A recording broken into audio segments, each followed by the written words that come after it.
The morning sun cast long shadows across the small coastal village of Sea Haven as 7-year-old Tommy Richardson pressed his nose against his bedroom window. Today was different from any other day in his young life. The Royal National Lifeboat Institution was visiting their village, and his teacher had told the class that a very important lady would be coming with them. Tommy didn't fully understand who this lady was, but he knew she was special because his mom had been talking about it for weeks. Tommy lived with his grandmother, Nana Rose, in a cottage just 2 streets back from the harbor. His parents worked far away in London, sending money each month, but it was Nana Rose who tucked him into bed each night and made his breakfast each morning. She had sailor's blood in her veins, she always said, having grown up watching the lifeboats launch into stormy seas to rescue fishermen and pleasure craft in trouble. The cottage garden was Nana Rose's pride and joy. Even in late autumn, flowers bloomed in every corner. Purple asters nodded in the gentle breeze, while the last roses of the season clung to their thorny stems. Chrysanthemums in shades of gold and bronze created a carpet of color near the garden gate. Tommy had helped plant many of these flowers during the spring, his small hands carefully patting soil around tiny seedlings that Nana Rose promised would grow into something beautiful. "Tommy, come down for your porridge," Nana Rose called from the kitchen below. Her voice carried the warm accent of someone who had lived by the sea all her life. Tommy could smell cinnamon and brown sugar wafting up the narrow stairs of their old cottage. As he ate his breakfast, Nana Rose bustled around the kitchen, her gray hair pinned back in the same style she had worn for as long as Tommy could remember. She wore her best blue dress, the one she saved for church on Sundays and special occasions. Today definitely counted as special. "Tell me again about the lady who's coming," Tommy said between spoonfuls of porridge. Nana Rose smiled and sat down across from him at the small wooden table that had been in their family for generations. "Well, she's someone very important who cares about the same things we do. She wants to see how the RNLI helps keep our fishermen safe. She's probably never been to a little place like Sea Haven before." Tommy's mind wandered as he thought about important ladies. In his picture books, important ladies wore beautiful dresses and lived in castles. They were always kind to children and animals. He wondered if this lady would be like the ones in his stories. After breakfast, Tommy helped Nana Rose with the morning chores. They fed the 3 chickens in the back garden, collected eggs, and watered the plants. As Tommy held the watering can, carefully directing the stream toward the roots of the flowers, an idea began to form in his mind. The flowers in their garden were the most beautiful in the whole village. Nana Rose had taught him that flowers made people happy, especially when they were given as gifts. Maybe the important lady would like some flowers. Maybe she had never seen flowers quite like the ones in their garden. "Nana Rose," Tommy said suddenly, looking up from the watering can, "do you think the lady would like some of our flowers?" His grandmother paused in her task of deadheading the roses. She looked down at her grandson with surprise and then with a warm smile that crinkled the corners of her eyes. "Oh, Tommy, that's such a thoughtful idea. I think any lady would be delighted to receive flowers, especially ones grown with as much love as ours." The idea took root in Tommy's mind like one of their carefully planted seeds. He would pick the most beautiful flowers in the garden and give them to the important lady. It would be his way of welcoming her to Sea Haven and showing her that even small villages could offer something special. The rest of the morning passed in a blur of anticipation. Nana Rose helped Tommy choose his best clothes, his navy blue jumper that she had knitted him last Christmas, and his cleanest pair of trousers. She combed his unruly brown hair and made sure his shoes were polished until they shone. As they prepared to leave for the harbor, Tommy looked back at the garden one more time.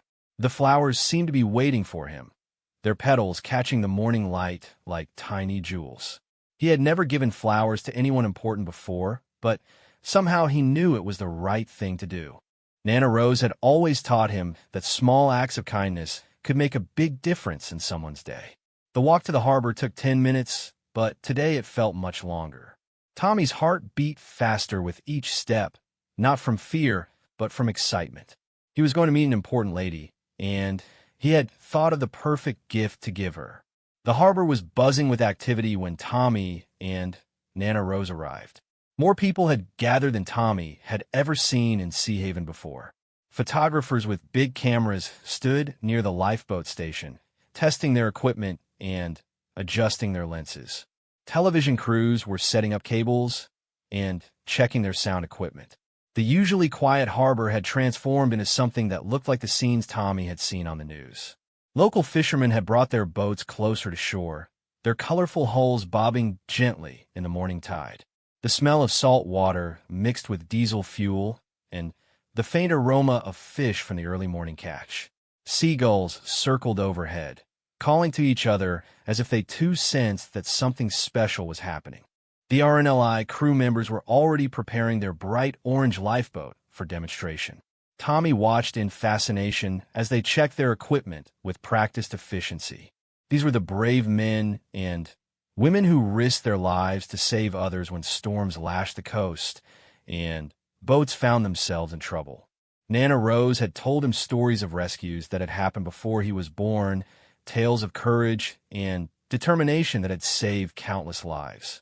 Station Commander Mike Fletcher, a weathered man in his 50s with kind eyes and hands that showed years of working with ropes and rescue equipment, was directing the preparations. He had been part of the RNLI for over 20 years and had personally participated in more rescues than he could count. Today, he felt the familiar mixture of pride and nervousness that came with showing their work to someone so important. "Right, lads," Commander Fletcher called to his crew. "Remember, we want to show her exactly what we do and why it matters. This isn't just about the equipment or the procedures. It's about the lives we save and the families we keep together." The crew nodded, understanding the weight of the moment. They had rescued fathers returning from fishing trips, young sailors who had underestimated the power of the sea, and holiday makers whose pleasure craft had broken down far from shore. Each rescue was personal to them, and they wanted to convey that passion to their distinguished visitor. Tommy found himself swept up in the excitement of the crowd, but his mind kept returning to the flowers. He had made his decision, and now he needed to act on it. Tugging on Nana Rose's sleeve, he whispered his plan to her. Her face lit up with understanding and pride.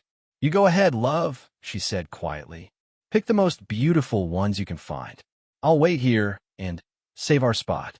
Tommy ran back toward their cottage, his legs pumping as fast as they could carry him. The garden looked even more beautiful than usual in the strengthening morning sun.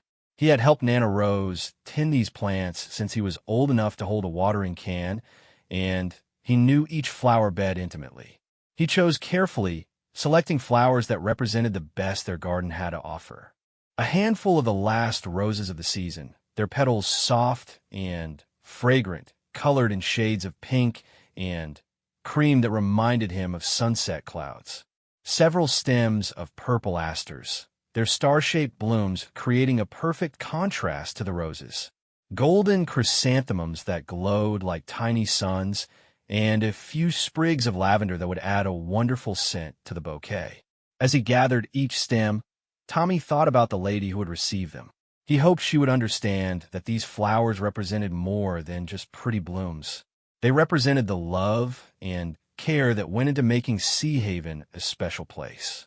They were grown in soil that had been tended by generations of his family, watered by rain that blew in from the same sea that the RNLI protected. Nana Rose had taught him to cut flower stems at an angle under running water to keep them fresh. He followed her instructions carefully, wanting the bouquet to be perfect.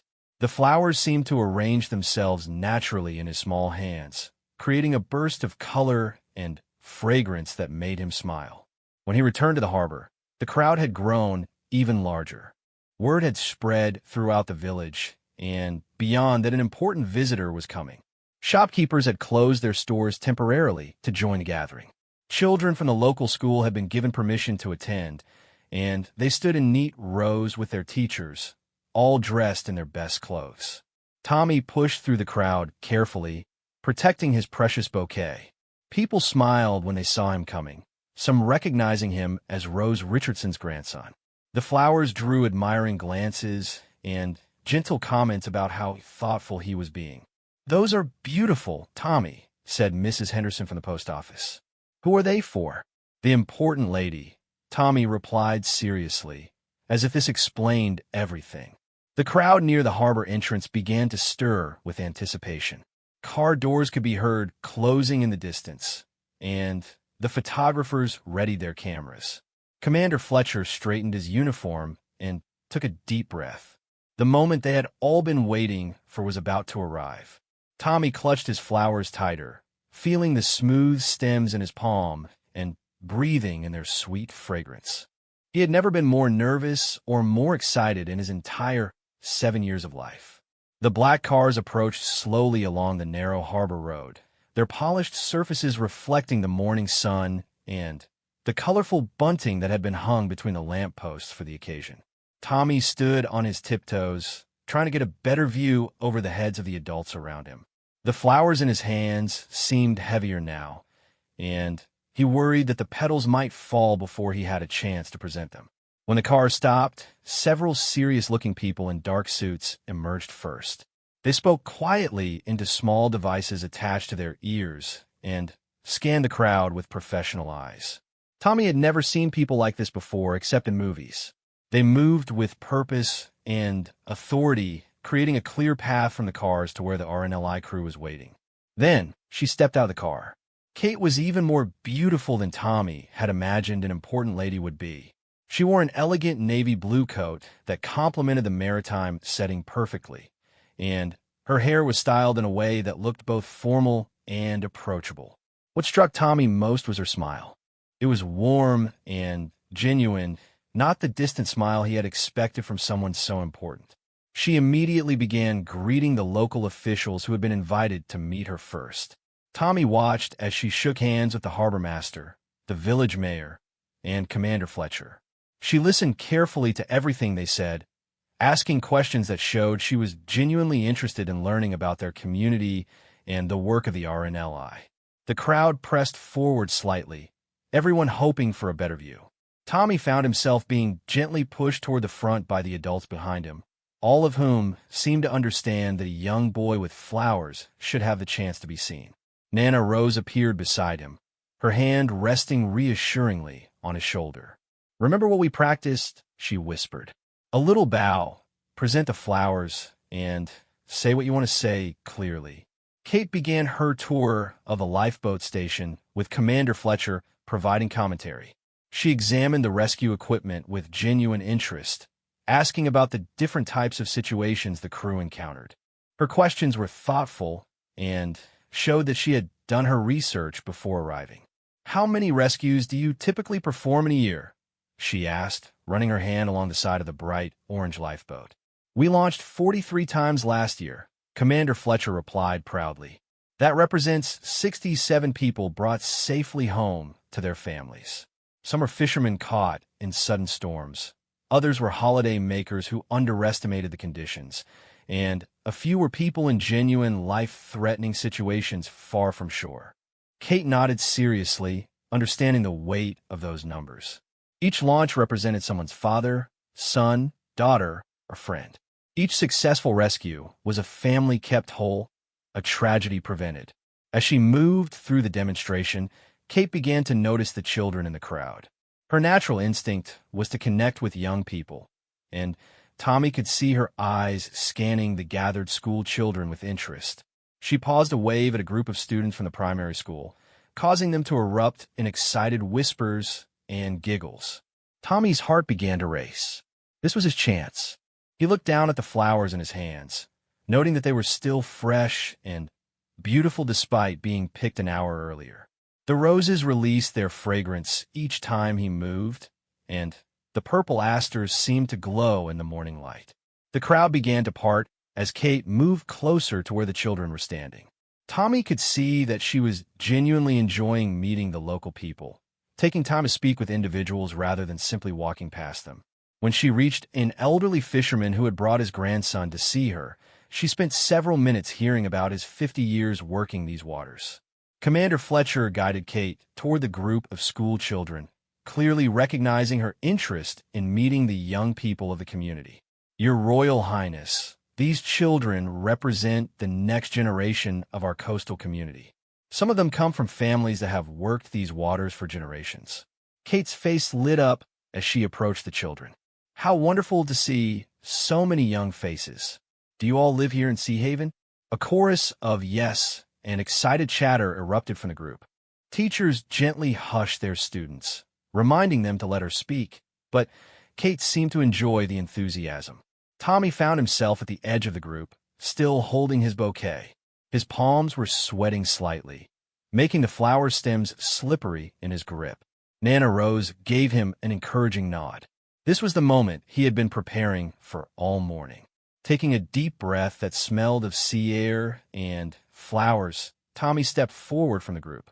His movement caught Kate's attention immediately, her eyes drawn to the colorful bouquet in his small hands.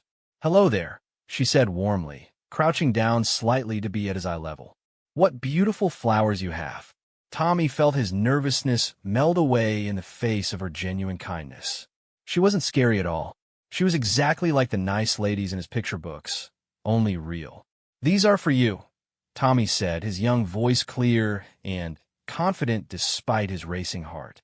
He held out the bouquet with both hands, just as Nana Rose had taught him when giving gifts to special people. "We grew them in our garden."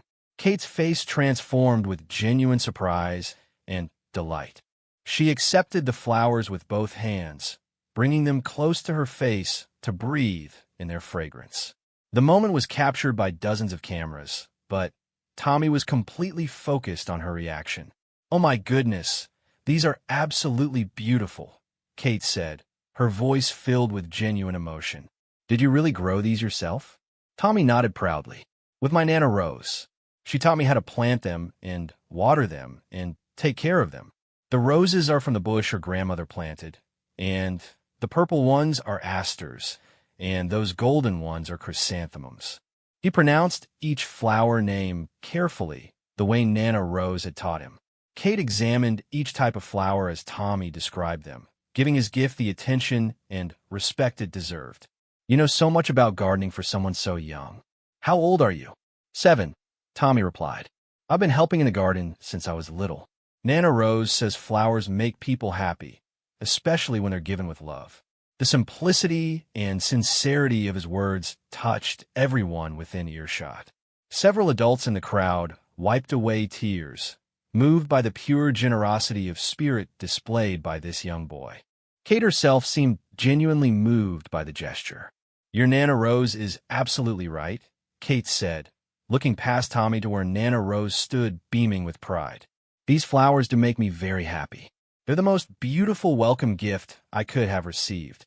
She stood up, still holding the bouquet carefully, and gestured toward Nana Rose. "You must be Tommy's grandmother. You should be very proud of this young man. He's clearly learned important lessons about kindness and generosity." Nana Rose stepped forward, her own eyes bright with emotion. "Your Highness, he wanted to do something special for your visit. He said important ladies deserve beautiful flowers." Kate laughed, a genuine sound of joy that rippled through the crowd. "Well, he was absolutely right about that.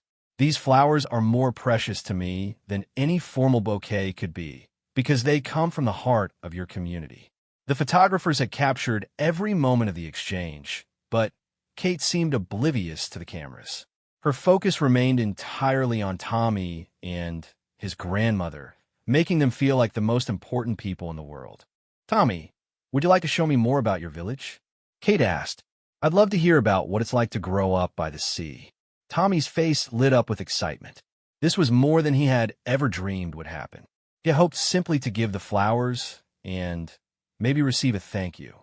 The idea that she wanted to continue talking with him was almost too wonderful to believe. "We live really close to the harbor," Tommy began eagerly. "I can see the lifeboat station from my bedroom window. Sometimes at night, I hear the siren when they have to go out on rescues, and Nana Rose, and I say a prayer for everyone to come home safe." Kate's expression grew thoughtful. "That must be both exciting and a little scary," knowing that people sometimes need help from sea. It's not scary when you know the RNLI is there.